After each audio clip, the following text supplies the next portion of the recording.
1937. I was perfectly happy living my cozy little life as a private investigator. My life had always been rather unimportant, uneventful, up until the night of February 14th, when a knock would come upon my door that would change my life. Thank you for seeing me on such short notice, Inspector. It's no problem at all. Please, have a seat. This cheeky gal was a looker. She's probably the most beautiful gal I had ever seen. Oh, well, thank you. This is narration. You cannot hear it. I'm so sorry. But something was troubling her. I could tell. Inspector, something is troubling me. I could tell. You see, it's my sister. I think she's been murdered. What makes you say that? Well, yeah, I usually see her daily, and I haven't seen her in 6 days. Also, there was a note left under my door. It says, "I murdered your sister." Sounds interesting. Well, I'm sorry, but I don't usually accept murder cases because, as we both know, I'm a private investigator. But the evidence of murder is compelling. I'm on the case. Oh, thank you, Inspector. If there's anything that I can do to help, anything at all, just let me know. Well, you could start by telling me a little bit about your sister here. Is she married? Does she have any enemies? Well, she has no enemies that I know of. But she was married. Recently, too. The wedding was about a month ago. This so-called husband of hers, what's his name? Peter Gable. Ah. All right, well, thank you, Miss... You can call me Scarlett. Ah. Thank you, Miss Scarlett. Soak it all in. You know what they call that taste? Freedom. All right, on your way out, would you please send in my secretary, Elizabeth? Of course. Thank you, Miss Scarlett. Elizabeth, would you please contact a Mr. Peter Gable and let him know that I'd like to speak with him? Of course. Thanks, Dal. Inspector, calling me doll in the workplace is wildly inappropriate. Well, that may be true, Elizabeth, but this is the 1930s, and objectification is completely acceptable. Good point. You know, Elizabeth, it's getting rather late. I'm quite tired. I think I'm going to go home and get a good night's rest. I'll see you in the morning. My apartment is just down the street. You could get a good night's rest. You know what I mean?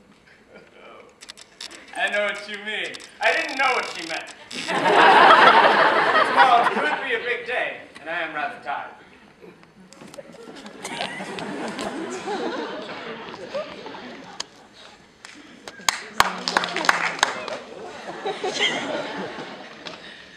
That was not at all what I thought you meant. Did you happen to contact Mr. Peter Gable? Yes, he should be arriving shortly. Thank you, Elizabeth, for more than you know. We had sex. Mr. Peter Gable? Yeah, it's nice to meet you. Thank you for coming to see me on such short notice. Please, you're going to need that. It's no problem, Inspector. I'm curious as to why you called me in. Well, your sister-in-law came to see me yesterday. There's no easy way to say this. Yeah, she's the worst. She seems to think that your wife may have been murdered. The house has been really quiet recently. So you think it's possible? I guess so. You really don't seem that upset about it. Yeah, she was kind of a bit. Inspector, you have to call. All right, thank you, Elizabeth. Please excuse me, Mr. Gable. Before I came in, was he talking to a wall? Yeah, he does that. He thinks he's the narrator in some kind of movie or short stage play. That's ridiculous. Who would think it would be a good idea to do a murder mystery as a short stage play? That kind of suspense and plot layout takes time to develop. That was the lead detective on the case. They seem to have found a body. It could be your wife, Mr. Gable.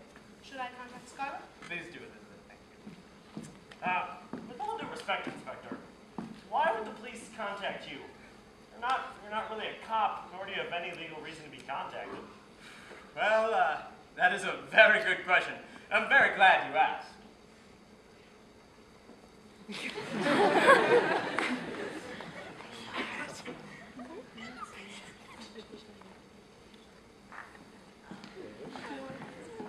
Thank you for coming in, Scarlett. Where's the inspector? Why are you talking like that?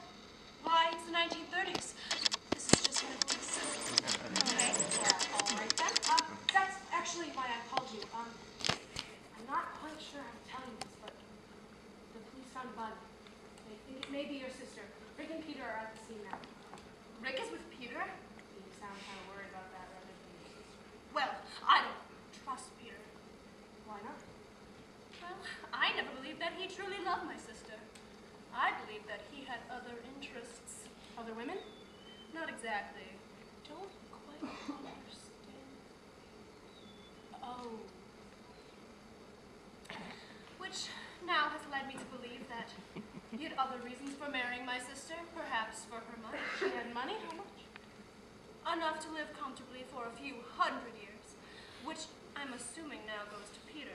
That's a lot of money. I would totally kill your... Sorry. It doesn't matter. You said they found a body. Where is it? I have to go there right now. In the park. Thank you, Elizabeth. Don't thank me. Really.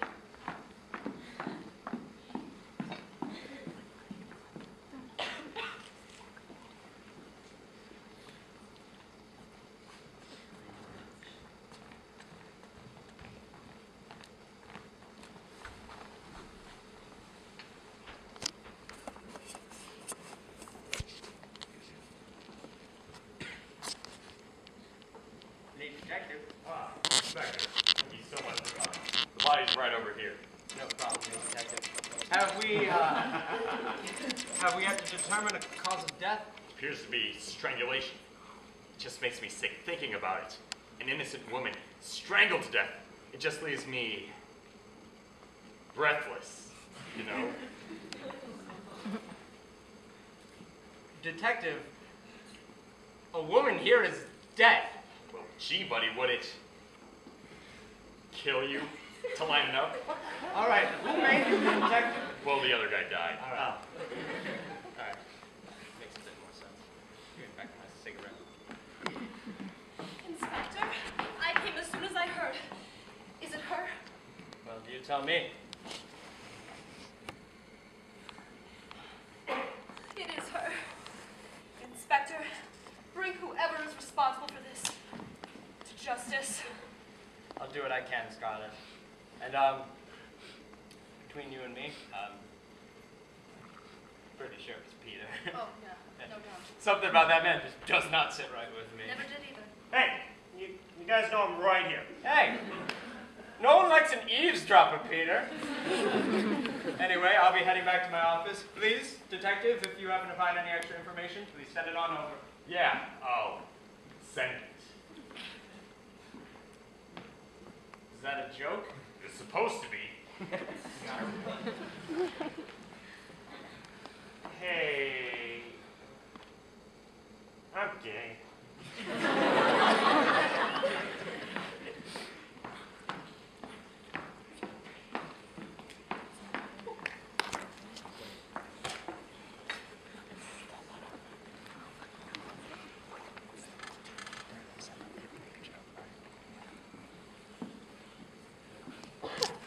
Just makes me sick, Elizabeth.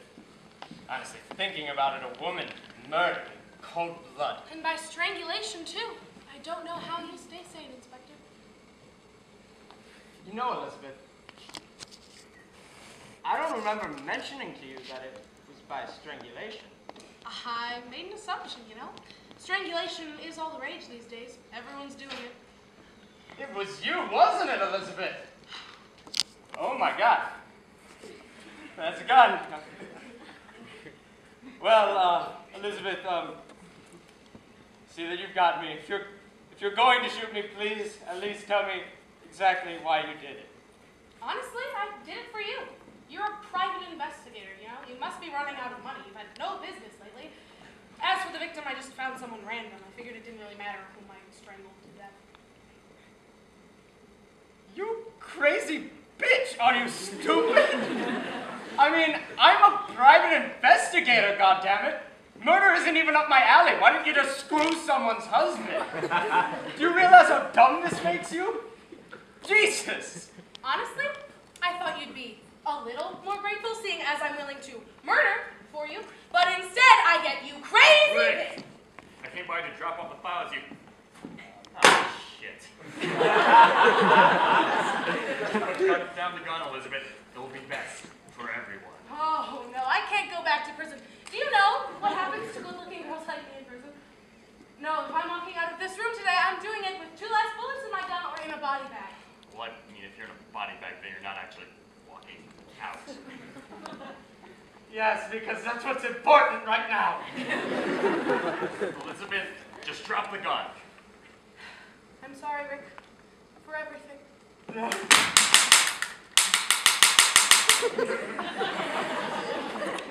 Happy Valentine's Day. Will you give me a shot? It's hard. But thank you for saving my life, Detective. No problem, Rick. Hey, Yeah. I hit that.